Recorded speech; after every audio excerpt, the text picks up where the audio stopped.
time to get over that, especially when you're raped by people of trust, like police officers. It takes a long, because it goes against everything you believe. We're trained and conditioned to believe that police and teachers will protect us. Years ago, We're in a conditioned. school that should have been a safe place, at the hands of police officers who she should have been able to trust, has caused anger and distress across the country. On Monday, the policing minister failed to answer 4 separate questions in this chamber, asking when he first knew about Child Q and what urgent action he took in response.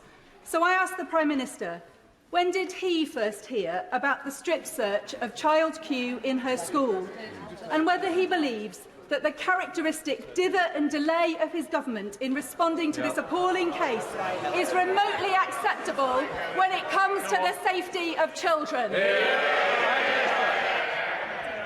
Mr. Speaker, I think that is a completely ridiculous characterisation of the response of the government, because of course, the reports of this incident are deeply distressing and deeply concerning. Everybody shares her feelings about that, Mr. Speaker. But the Metropolitan Police have rightly apologised, and the IOPC is investigating, and for that reason, it would not be right to comment further. This incident happened couple of years ago in 2020, and this is like a parent's worst nightmare for your kids. And this actually happened in London, and the story's just getting out. But there's a 15-year-old girl, and I think she was 15 at the time. She was at school. The school's name is New Scotland Yard in London. And when she walked in, she was trying to take a test. She walked in, and the teacher there thought she smelled some sort of drugs on her and wouldn't let her take the test. Called the police. 4 police officers came, 2 men, 2 women, and they took her into another room. They checked her backpack and all this stuff. They didn't find any drugs, but they wasn't satisfied. They wanted to strip search her. So that's what they did. She cooperated. They strip searched her, and they found nothing. And the story gets worse because she was on her menstrual cycle, and she explained she's on her menstrual cycle. They didn't care. They wouldn't let her go clean up. And it's horrible. It's fucking horrible. It's a rape. This little girl hasn't been the same. She was trying to rush back to get to her test, and from what her mother says, she just hasn't been the same. She used to be like a happy-go-lucky girl. Now she's withdrawn. She's getting counseling, but she does something to herself. I don't know if she cuts herself or scratches herself. She does something. She's suffering traumatically. And who wouldn't? That's a lot to bear for a 15-year-old, let alone an adult. But a 15-year-old that hasn't really discovered the world yet, figured things out. It's a lot to fucking bear for a young kid. Now they're saying it's a racial thing. They did it because she's black. I don't know. I suspect so. I suspect so. I mean, I don't know if we can make that the issue now. The issue now is that it happened. And the issue now is that you really hurt this girl. The thing about these situations, and yeah, people of color, I'll just say there's people of color, is that why would we feel the need to strip search this girl over drugs? You searched her stuff. You searched her bag. You searched her clothes. There's no drugs. So why are we taking this thing further? There's no evidence at this point. You thought you smelled something. I don't know what you smelled. So they called the police. They found nothing, right? But you want to take it further and search her body? That's a rape. And you found nothing. They found nothing. Even if they did find something, It's drugs. It's drugs. So what? It's drugs. But they found nothing. So this girl who they made accusations of, who they stereotype and just made the assumption guilty.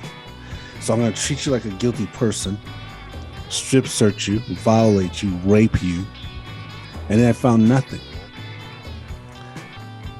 No big deal for them. 2 years later, they're still trying to get something done. No big deal for them. Why? Because young black girls, young black women, they don't feel the pain that everybody else does. They're not the same. They're not as human as everybody else. It doesn't matter. That's why these biases and prejudices seep into our situations when we're dealing with people of color. They don't think like us. They don't feel the way we do. They don't feel the pain. Yeah, we can do these things to them. We can do, this goes all the way back to slavery. Everybody always says that, but it goes all the way back to slavery, this mindset that's carried on to today. But this girl is suffering and in pain. And yes, she went to counseling. It's going to take a long time to get over that, especially when you're raped by people of trust, like police officers. It takes a long, because it goes against everything you believe. We're trained and conditioned to believe that police and teachers will protect us. We're conditioned. And she's an innocent girl, so she has no reason to believe otherwise. There was no drugs on her. So she's an innocent person. She has no reason to believe otherwise. But one person made an accusation, a teacher said she smelled something. And now, no longer does she have this circle of people of trust around her. And then they violate her in the worst way you can violate a kid. A worse way you can violate a 15-year-old kid is to strip search them. And the fact that she's on her menstrual cycle, that is so private to them, personal to them. They're a little embarrassed by it. And here you have all these people of trust circled around you with no sympathy that you're going through your menstrual cycle. She has to admit it. And then you see it and you violate her in that way. What do you expect is going to happen to that little girl? Is it that you don't care about the little girl because she's brown little girl, so you don't care, you're not worried about? I mean, is that what it is? I told you it comes, the biases and the prejudice seep in from the past. We don't even know that we have this unconscious bias or is a conscious bias. We don't even know. But it's every parent's nightmare to see their kid. We as parents, our job is to teach and protect our kids. That's our job. And in this situation, as a parent, you couldn't protect your kid. You're in a school, it should be safe. Your kid's just going to take a test, good student. And this happens. You're not, as a parent, that mother couldn't protect her kid. So then there's this situation, this dynamic in a relationship with this kid. And now we're at the point where justice must be served. Justice must be served. But that's not going to make a difference with this kid, because this kid is hurting. It's not going to help that situation because it's already been done. But it will set a standard and help other situations after this. It's going to take a long time for this kid to get over what happened to her. She was raped. She was violated in the worst way. And 2 years later, still looking into it. 2 2 years later, still looking for accountability from the police department. They sent out an apology. It's not enough. That apology don't mean shit. It's empty. They're empty words to a tragic situation. And then people wonder why people of color don't trust the police. It's situations like this that's not necessary. This is an innocent girl. I don't care if she had drugs or not, but this is an innocent girl who was violated in a worse way. For what? For what? Drugs?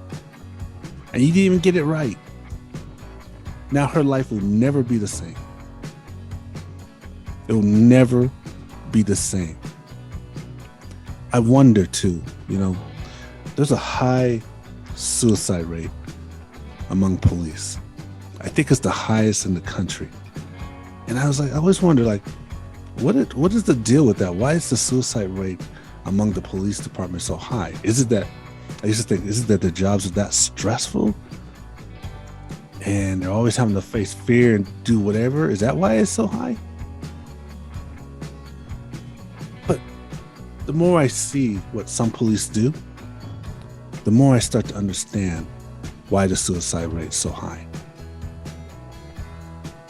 Because most people have a conscience.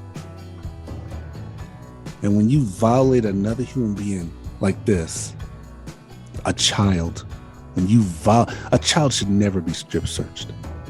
Ever. Ever. But you violate a child in this way, it's gotta weigh on your conscience. Even though you have these biases and prejudices in your system, to do these acts over and over again as a police officer to people and then see how you hurt them. Because there comes a point, when you're doing these acts to people and you're stereotyping, you're thinking, well, this person's this person's that, but you find out people hurt, people are in pain. I affected this family. So many people are affected in this situation. The girl's affected, counselors affected who's counseling the girl, the school's affected, people who read this are affected, the parents are affected, how she interacts in the community later on. Everybody's affected by this one act. But as a police officer, if you do these kind of unconscionable acts over and over again in your career, it's going to weigh on you. It's going to weigh on you. You're going against yourself when you do this to other people. And it comes to a time where you're just so disgusted with yourself and you look in a mirror and you think about all the wrongs and things you do that you just can't deal with it no more. And then I believe that's why some police officers are there's such a high suicide rate among police officers, because of this shit.